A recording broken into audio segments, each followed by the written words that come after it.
Well, the EFF's national shutdown on Monday has sparked debate both on social media and mainstream media about its main intentions. Political analyst Ebrahim Harvey argues that the EFF wanted to wield political influence in the run-up to the 2024 elections. Harvey joins us now to elaborate on his opinion piece published by News24. Ebrahim Harvey, thank you so much for your time and thank you for joining us on our platform this morning. You know, the popular thought currently is that from the 2024 elections, we're going to see an emergence of a coalition government. I suppose my question to you is, what role will the EFF be playing in all of that? Good morning, and to your viewers. The role the EFF will play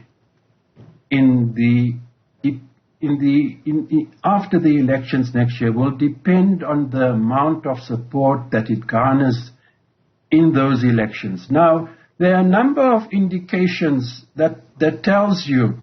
Firstly, the biggest political and electoral crisis in the ANC ever. Don't forget, the ANC lost the 2016 local government elections, and in the powerhouse of production, Joburg, Tshwane, Ekurhuleni, lost it again 2021.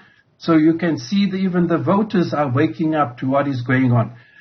It is in the light of the fact also that the decline of the ANC, to my mind, has been more stark and bigger between 2009 and 2024 than it was in the previous 5 years. So altogether, I mean, you know, we're sitting with the biggest cost of living crisis ever, malnutrition, poverty, unemployment, everything is at the highest level. It is really the best possible objective conditions for the opposition parties, in particular the EFF and the DA, the two biggest opposition parties in parliament, to make headway.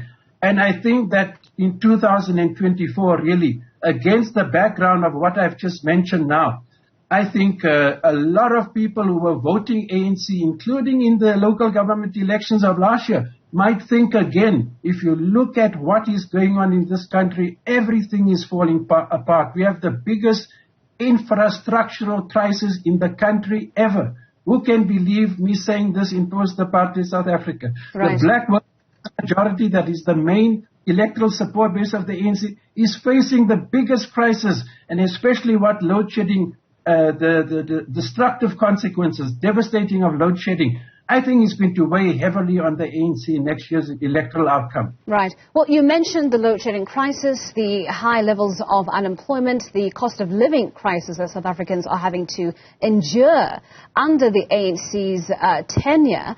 And those, in essence, formed part of the EFF's national shutdown, or at least were part of the core issues raised in that shutdown. How much of that day of action, Ebrahim, has essentially laid the foundation for the party's electoral campaign?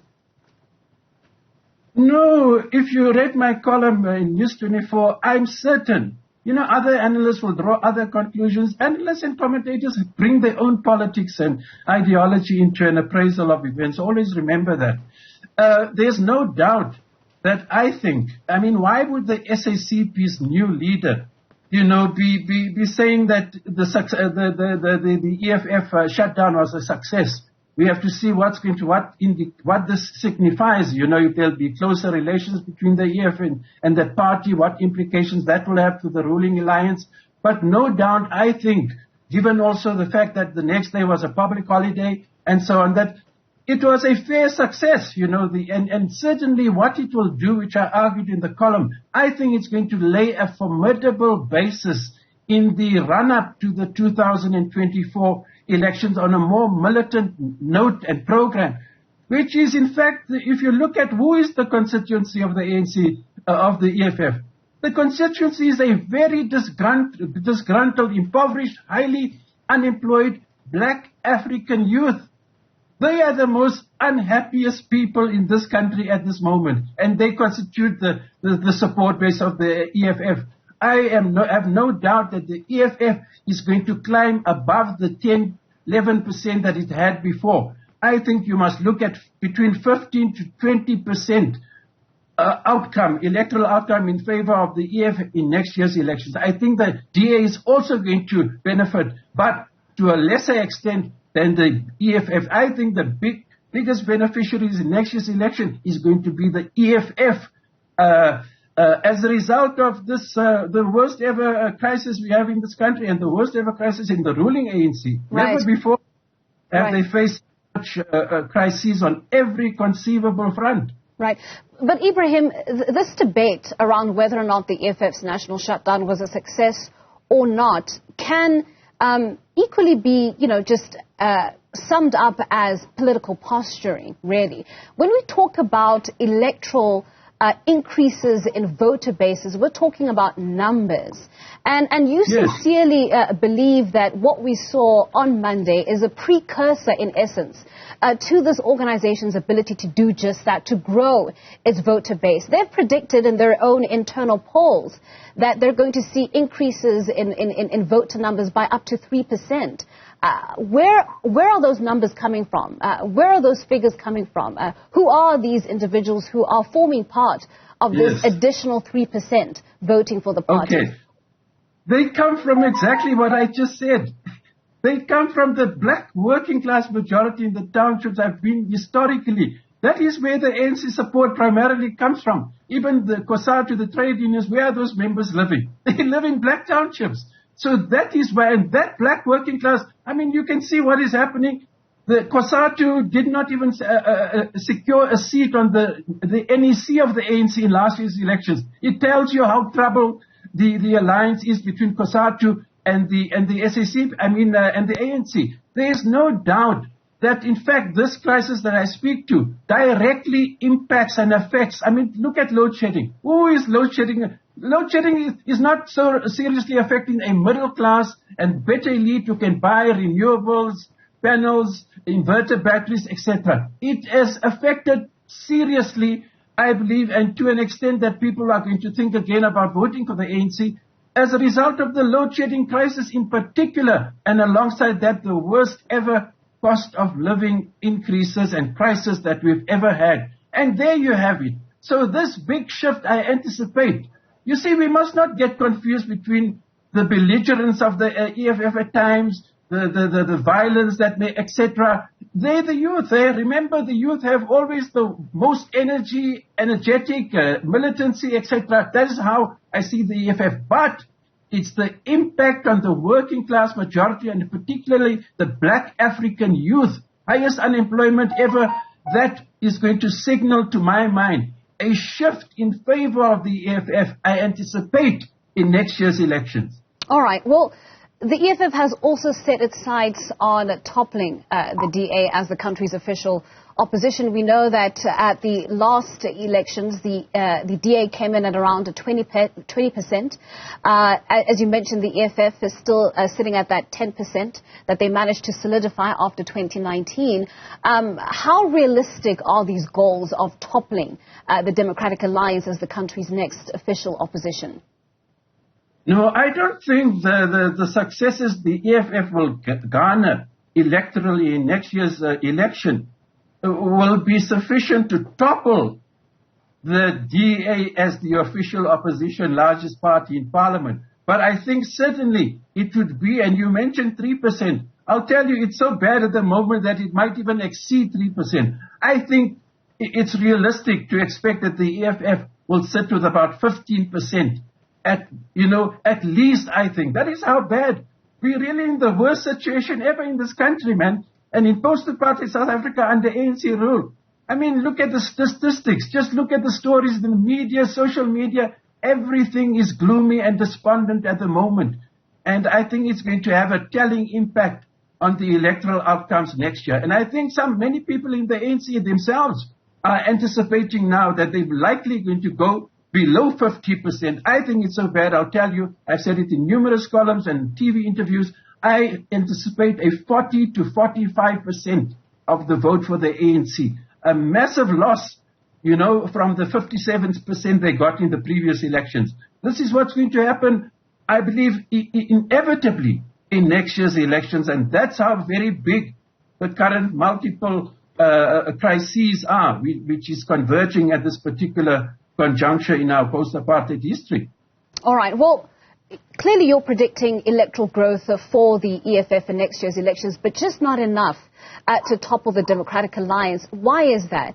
Why, as an organization, are they still unable to speak to a certain constituency that would essentially allow them that growth spurt to become a party that is, a viable opposition to the governing ANC? But look, come on, they're already the third largest party in the country. They started a decade ago. Come on, it's massive growth, man.